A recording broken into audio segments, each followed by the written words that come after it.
C'est bien, on pourrait ouvrir nos Bibles. Donc, j'aimerais ce soir qu'on pourrait lire un passage dans l'Ancien Testament avant de lire dans l'Épître aux Hébreux. On va lire dans le livre de l'Exode, Exode au chapitre 19, et on va lire à partir du verset 1 jusqu'au verset 9. Exode 19, le verset 1. Le troisième mois, après leur sortie du pays d'Égypte, les enfants d'Israël arrivèrent ce jour-là au désert de Sinaï. Étant partis de Rephidim, ils arrivèrent au désert de Sinaï, et ils campèrent dans le désert.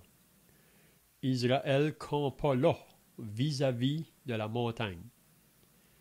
Moïse monta vers Dieu, et l'Éternel l'appela du haut de la montagne en disant: Tu parleras ainsi à la maison de Jacob, et tu diras aux enfants d'Israël: Vous avez vu ce que j'ai fait à l'Égypte, et comment je vous ai porté sur des ailes d'aigle et amené vers moi.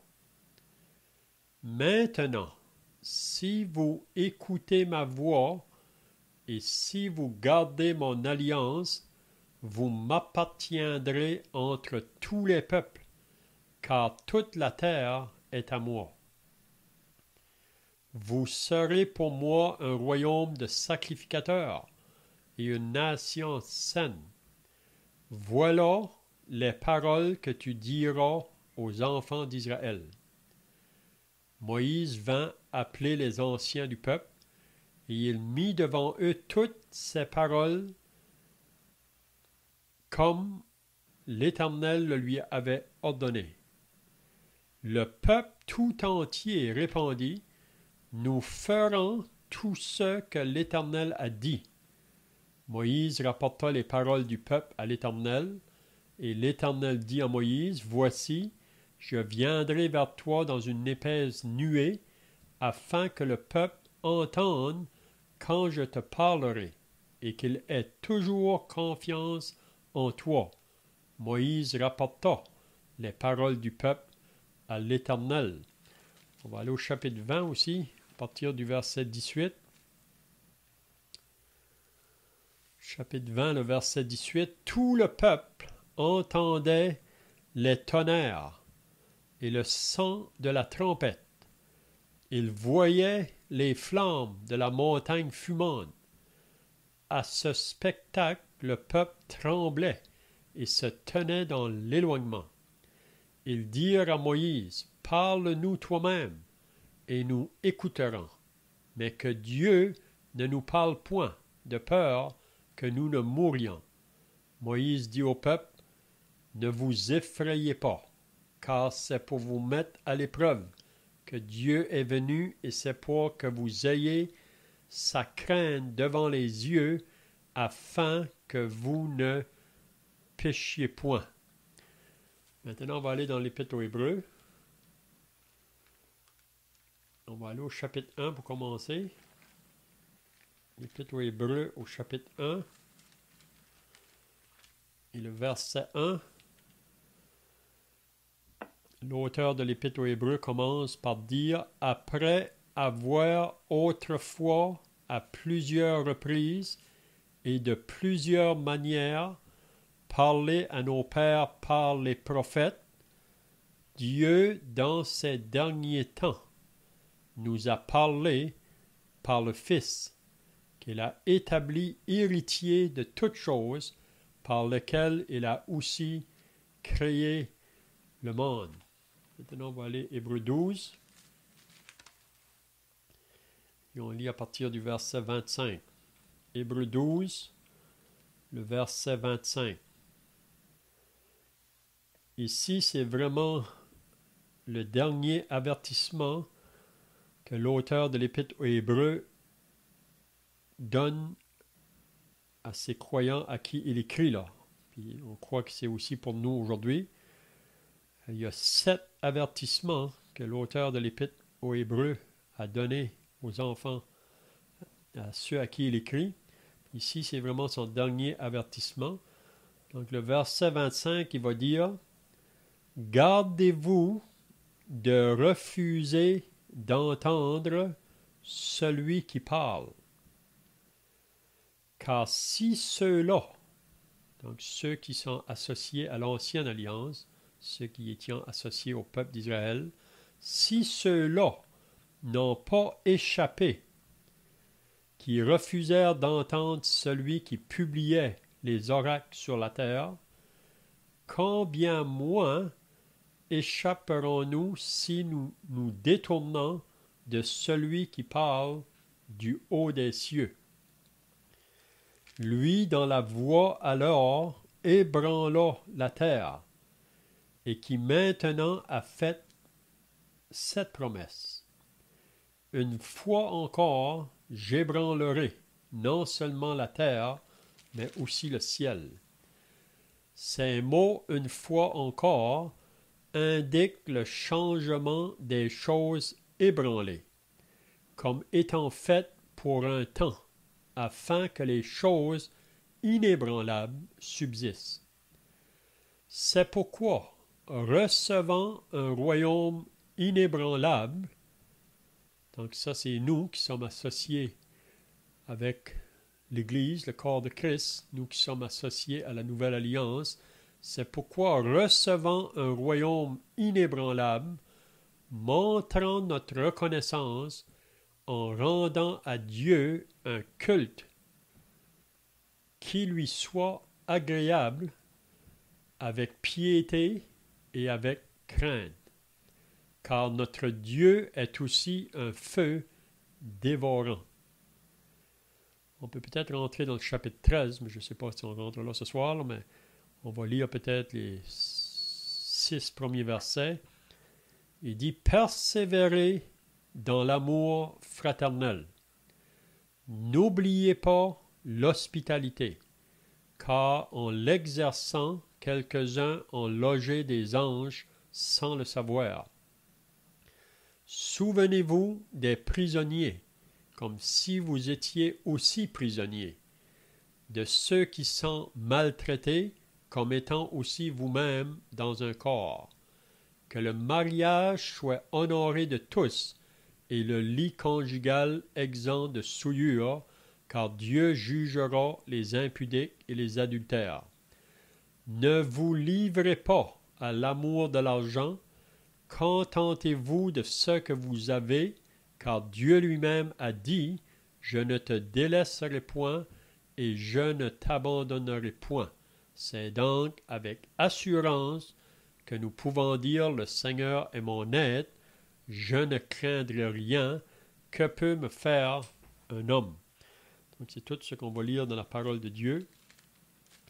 Donc la raison que j'ai voulu lire dans l'Ancien Testament, c'est simplement pour nous rappeler qu'est-ce qu'on avait regardé la semaine passée, là, que l'auteur de l'Épître aux Hébreux disait au verset 18, « Vous ne vous êtes pas approchés d'une montagne qu'on pouvait toucher et qui était embrasée par le feu, ni de la nuée, ni des ténèbres, ni de la tempête, ni du retentissement de la trompette, ni du bruit des paroles, tels que ceux qui l'entendirent demandèrent qu'il ne leur en fût adressé aucune de plus, car ils ne supportaient pas cette déclaration. » Puis même Moïse pouvait dire aussi, « Je suis épouvanté et tout tremblant. » Mais là, l'auteur dit, « Mais vous, en parlant du peuple de la Nouvelle Alliance, vous vous êtes approchés de la montagne de Sion,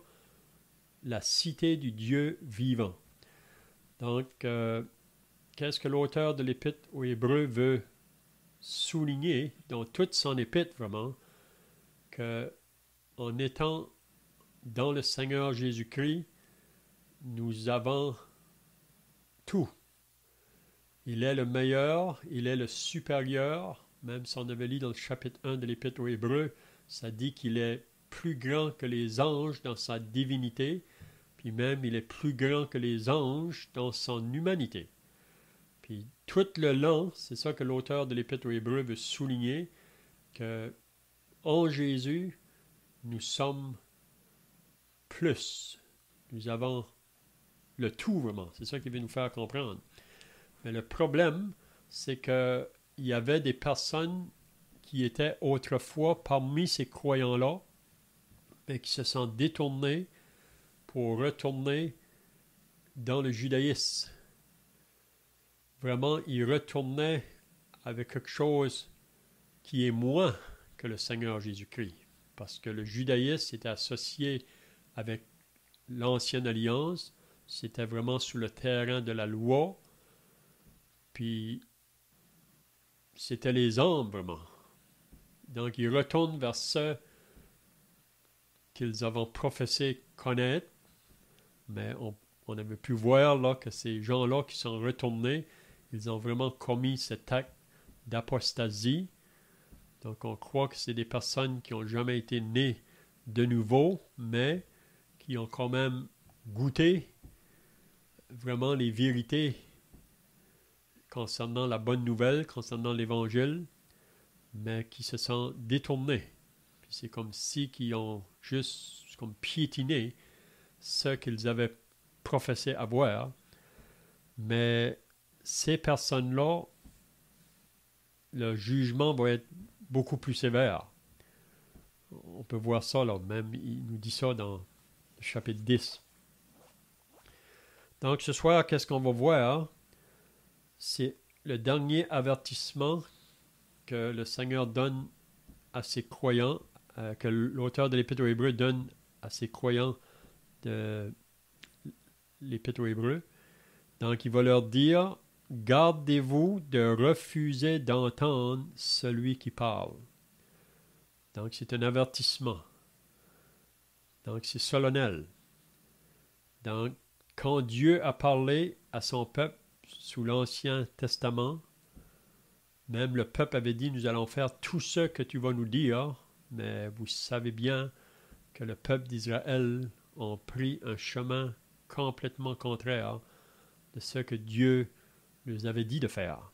Puis si vous lisez dans Deutéronome 28, il nous parle les bénédictions qui seraient associées à eux s'ils allaient obéir à la parole de l'Éternel, mais s'ils allaient désobéir, ça serait la malédiction.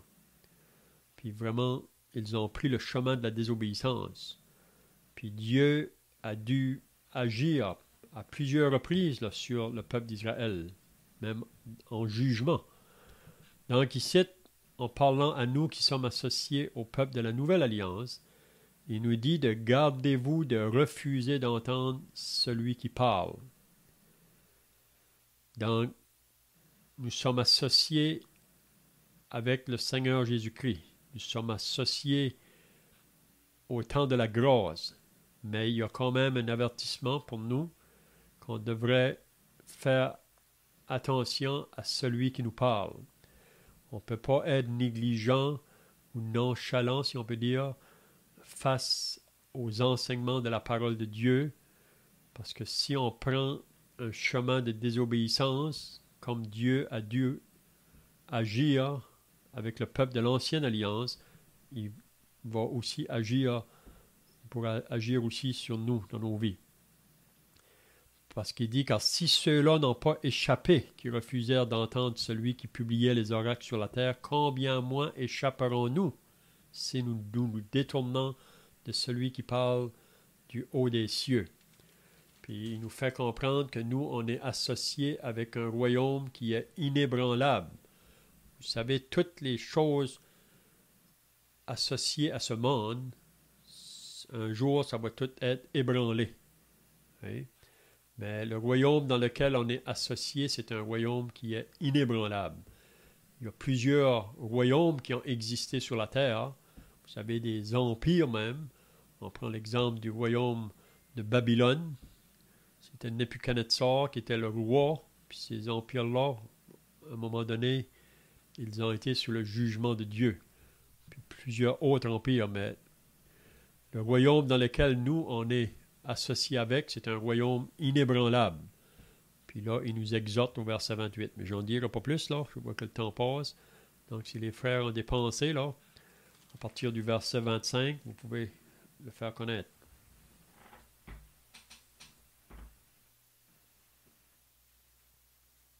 Ici, là, gardez-vous de refuser d'entendre celui qui parle. On peut penser que on doit aussi tâcher d'obéir. On doit obéir à quoi ce que Dieu dit. On ne doit pas refuser d'entendre celui qui parle. Le Seigneur nous montre des choses. On devrait obéir. Obéir au Seigneur. Avez-vous d'autres pensées là-dessus, bien? C'est bien. C'est vraiment ça qui veut nous faire comprendre, probablement, l'auteur de l'Épître aux Hébreux, l'importance d'écouter, ça c'est une chose, mais avoir l'oreille ouverte pour bien comprendre ce qu'il nous dit ou ce que Dieu veut nous dire. Puis ensuite, on est toujours exhorté. Même Jacques nous exhorte à cela. Même Jésus pouvait dire la même chose, que si on écoute sa parole, l'importance de la mettre en pratique. Parce que si on ne la met pas en pratique, on est semblable à un homme qui bâtit sa maison sur le sable. Donc c'est très important d'obéir. Puis vraiment, qu'est-ce qui va caractériser tous les vrais enfants de Dieu? Parce que vous savez que l'Église, ce n'est pas le royaume. Ça, on comprend ça. Parce que le Seigneur Jésus va venir établir son royaume un jour. Mais le Seigneur a enseigné tous ceux qui vont être associés à ce royaume-là, la vie qu'ils devraient dégager. Là. On lit ça dans Matthieu chapitre 5, 6 et 7. Le serment sur la montagne. Donc, l'Église n'est pas le royaume, mais le royaume devrait être dans l'Église. Ça veut dire que ce que Jésus a enseigné dans Matthieu 5, 6 et 7, ça devrait caractériser aussi nous qui sommes associés au peuple de Dieu présentement, qui sommes dans l'Église. On devrait être caractérisé par ces enseignements-là que Jésus a donnés dans Matthieu 5, 6 et 7. Puis c'est comme ça vraiment qu'on va être capable d'atteindre d'autres autour de nous, là. Parce qu'il faut que les gens voient quelque chose de différent avec nous qui sommes enfants de Dieu qu'avec le monde autour. Parce qu'il y a eu beaucoup de déceptions pour le monde, là, parce qu'ils regardent toujours à la religion des hommes. Et les hommes, dans la religion aujourd'hui, ils disent beaucoup de choses, mais ils ne font pas. C'est un peu comme les pharisiens qui, extérieurement, étaient religieux. Ils enseignaient beaucoup de choses au peuple, mais eux-mêmes ne pratiquaient pas ce qu'ils disaient. Donc, pour nous, associés à la nouvelle alliance, étant le peuple de Dieu, donc quand le Seigneur nous parle, on devrait écouter attentivement. Hein? Donc, je ne sais pas si les frères ont d'autres pensées là.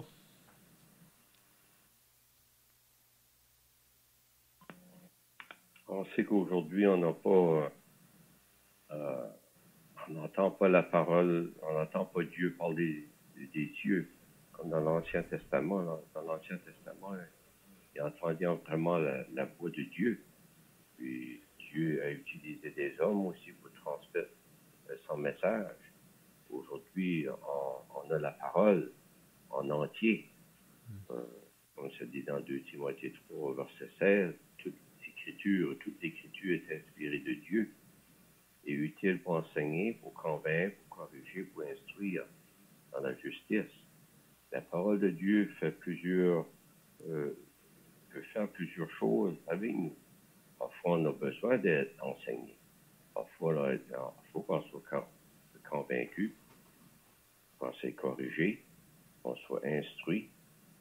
Il faut être vraiment sous l'écoute de la parole, puis de la lire, parce que sans ça, comment est-ce qu'on va faire pour obéir.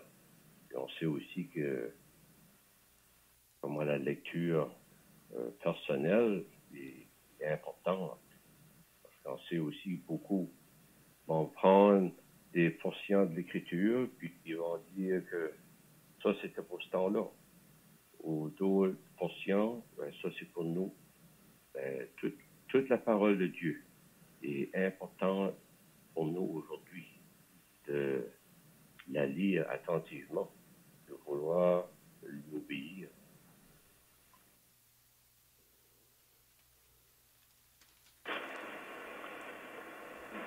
Ici, dans le mot entendre, on peut comprendre aussi le sens de discerner, puis de comprendre la parole. Si on pense aux paroles du Seigneur Jésus qui mentionnait que celui qui a des oreilles pour entendre, entendre. Avec l'oreille, on va écouter. Mais si on est attentif, les paroles qui vont atteindre notre oreille, on va mettre les mots ensemble, puis on va comprendre quelque chose. C'est un peu cette idée-là, Dieu nous parle, mais de ces paroles-là, on doit les comprendre. Puis, en fait, les comprendre dans la mesure qu'on peut. Il y a des choses qu'on va peut-être pas pleinement comprendre, mais qu'on va accepter par la foi, mais ça va impliquer une réponse. Justement, lorsqu'on va les entendre, on va vouloir les obéir. Donc, c'est ça qui est l'idée, d'obéir à ce que Dieu dit à son peuple. Puis aussi, on peut voir ici que l'auteur de l'Épître aux Hébreux, là, il met beaucoup l'emphase concernant qu'on a reçu un royaume inébranlable. Parce que vous savez que les chrétiens à qui il écrit ont perdu beaucoup de choses matérielles, leur bien même, à cause qu'ils s'étaient identifiés au Seigneur Jésus-Christ. Mais tout au long de l'Épître aux Hébreux, il veut le faire comprendre que dans le Seigneur Jésus, nous avons tout, même si on devrait perdre beaucoup des choses de ce monde, parce qu'il y en a beaucoup des autres qui ont tout perdu vraiment, à cause de leur foi en Christ, qui étaient jetés dans les prisons, persécutés. Il n'y avait aucune place dans le monde, si on peut dire. Le monde les rejetait. Donc, l'auteur veut les encourager, parce que toutes les choses que la terre peut nous offrir, c'est toutes les choses un jour qui vont disparaître. Hein? Donc, il veut nous faire comprendre que nous, comme chrétiens, ici, on n'est pas chez nous. On est comme des pèlerins et des voyageurs sur la terre. Puis même, Pierre nous dit qu'on devrait s'abstenir des convoitises charnelles qui font la guerre à l'âme. L'apôtre Paul nous dit dans l'Épître aux Colossiens, si vous êtes ressuscités avec Christ, cherchez les choses d'en haut et non celles qui sont sur la terre. Affectionnez-vous aux choses d'en haut, où Christ est assis à la droite de Dieu. Donc, ce n'est pas le temps pour nous de paraître, si on peut dire. Hein? Parce qu'on est associé à un Christ rejeté. Donc, c'est pour ça que on devrait avoir nos visions sur l'invisible et non pas le visible. Parce que le visible va tout s'effondrer. Ceux qui avaient quitté là, pour retourner au judaïsme, ils voulaient retourner au visible. Hein? On est appelé à marcher par la foi, puis la foi, c'est vraiment toujours en regardant aux choses qui sont invisibles, mais ce sont les choses qui sont inébranlables, si on veut dire.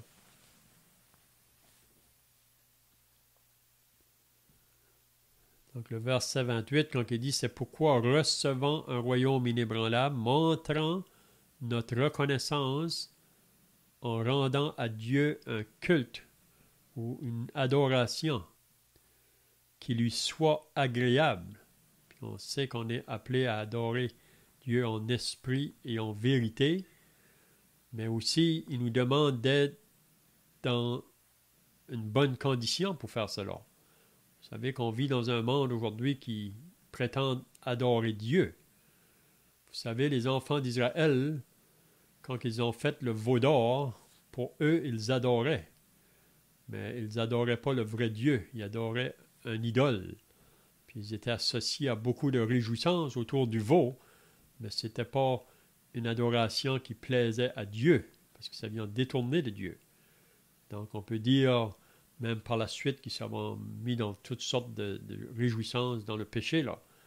Mais associés à la nouvelle alliance, associés à ce royaume inébranlable, on est appelé à apporter à Dieu un culte qui lui soit agréable.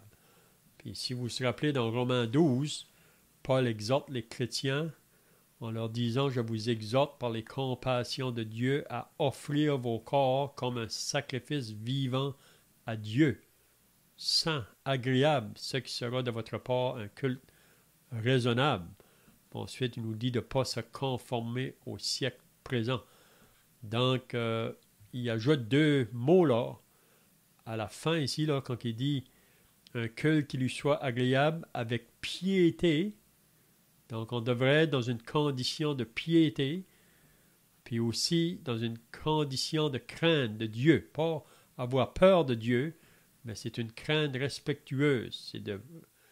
On veut faire toutes choses là qui lui amènent la gloire, qui amènent la réjouissance dans le cœur de Dieu. On doit être dans cette condition-là. Hein? Donc, je ne sais pas si vous avez... On peut penser que c'est agréable à Dieu en le servant avec un cœur reconnaissant, avec crainte et un saint respect. On doit avoir un respect envers Dieu pareil, avoir la crainte. On doit avoir un agréable à Dieu en servant avec un cœur reconnaissant. Et avec un respect pour ça. Car notre Dieu est un peu dévorant. On doit avoir, comme tu disais, le gaillant pour Aaron, quand il a fait un gros d'or, ça avait les mêmes pensées que moi. J'ai dit pour dire ça, je pensais, va attendre, ouais. Ça avait eu les mêmes pensées. Oui, pareil.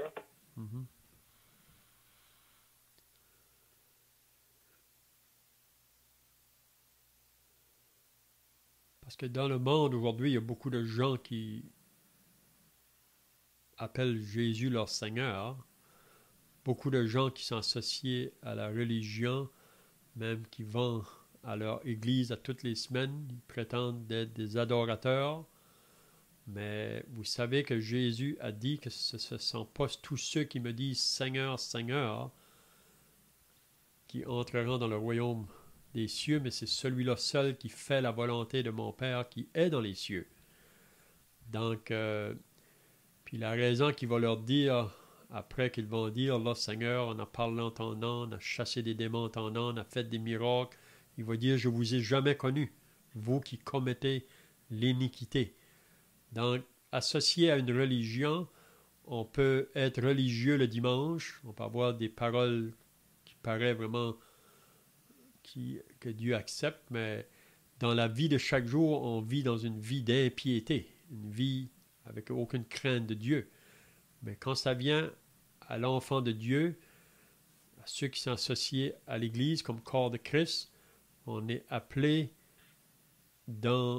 si on va amener des adorations qui vont être agréables à Dieu, là, il veut qu'on soit associé à la piété.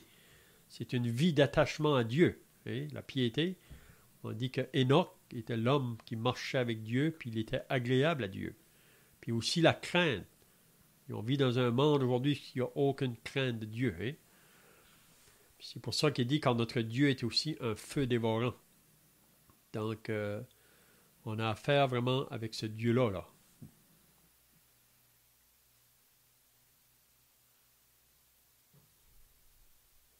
C'est pas qu'on va pas avoir des manquements. Et c'est pas qu'on ne pêche plus. Et ça va arriver. Mais si ça arrive, on a la parole qui nous dit qu'on devrait confesser le péché. Parce que si on ne le confesse pas, l'Esprit de Dieu est attristé, puis on perd notre joie comme croyant. On perd la joie du salut. C'est pour ça qu'on a toute la parole vraiment qui nous instruit, puis on a toutes les provisions nécessaires pour pouvoir vivre dans une vie qui peut plaire à Dieu, là.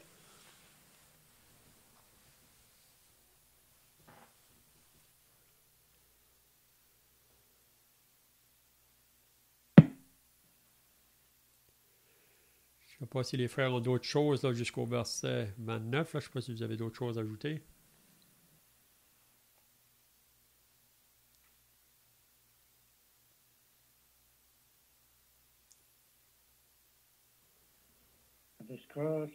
Qu'est-ce que c'est qu'on a entendu? Les commentaires et aussi les paroles d'exhortation. On peut voir aussi dans le verset 25 à 29 une chose.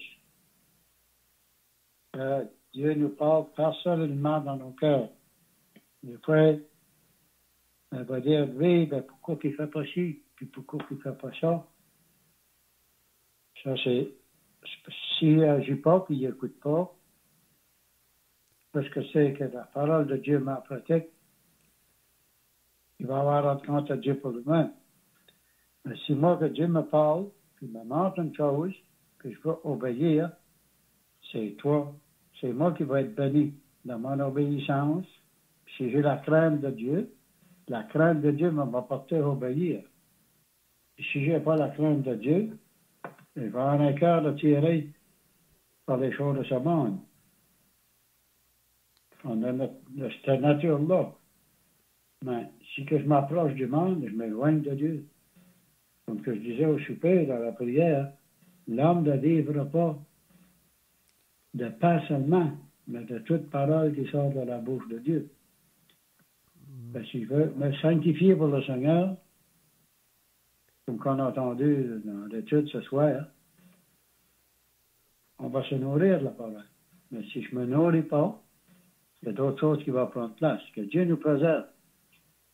Ne pas faire de même et qu'on puisse avoir la crainte de Dieu puis marcher dans ses voies. Qu'on puisse porter l'image du Dieu et l'image de la personne que nous professons. On pense au Seigneur Jésus quand il est venu sur la terre. Lui, il savait d'avance par quoi il allait passer, par l'épreuve et tout. Dans son cœur était en haut sur son Dieu, que ta volonté soit faite et non la mienne. L'obéissance de Dieu, même la mort n'a pas eu aucun pouvoir sur lui, la mort n'a pu le retenir. Pourquoi? Il avait confiance en son Dieu. Il a eu la victoire sur le diable. Parce qu'il dit, moi et le Père, nous sommes un. Nous avons certainement, avec un grand Dieu que nous possédons, on pourrait vaincre bien des choses, pas nous-mêmes, mais par la voix de Dieu. Il peut nous pénétrer dans notre esprit. On pourrait avoir la victoire sur bien des choses. C'est tout. C'est bien, je vois que le temps est passé, là, donc on peut garder le chapitre 13 pour la semaine prochaine. On voit que dans le chapitre 13, c'est beaucoup des paroles d'exhortation là, à la fin de la lettre pour nos vies pratiques de chaque jour. Donc on pourra regarder ça la semaine prochaine. Donc le frère peut terminer par la prière. Père dans le ciel, nous voulons te remercier pour ce temps que nous avons pu passer. Si j'écoute ta parole, les paroles d'exhortation, et qu'elles puissent nous enseigner la crainte de Dieu. Cela pourrait nous porter à l'obéissance à ta parole et la mettre en pratique. Nous savons des fois nous sommes branlants d'un côté et de l'autre, mais nous savons que le Seigneur Jésus a été constant dans ses voies quand il est venu sur la terre. Il n'a pas dévié et que nous puissions, oh Dieu, accepter ces verdicts de Dieu pour nous-mêmes que nous puissions avoir la crainte de l'Éternel, que nous puissions écouter, on peut entendre et pas écouter. Et aussi de ne pas la mettre en pratique. Nous savons certainement que si nous ne mettons pas la parole en pratique, c'est nous qui sommes pas dedans. Et qu'on puisse être du côté du vainqueur et qu'on puisse se réjouir que nos noms sont écrits dans les livres de vie. Car une vie a été donnée par le Seigneur Jésus, lui qui était sans défaut et sans tâche, qui a pris la place des coupables. Nous voulons te rendre grâce pour cela et nous te remercions pour la balance de cette journée. Te prions pour ceux qui sont malades, qui sont affligés dans leur corps et pour la restauration de nos âmes. On peut te confesser que des fois, quand nous sommes éloignés dans nos cœurs, mais que tu puisses nous ramener les yeux en haut, afin que nous puissions dire qu'il est à bas et être de l'écoute de ta parole. Nous t'en prions au nom du Seigneur Jésus. Amen. Amen.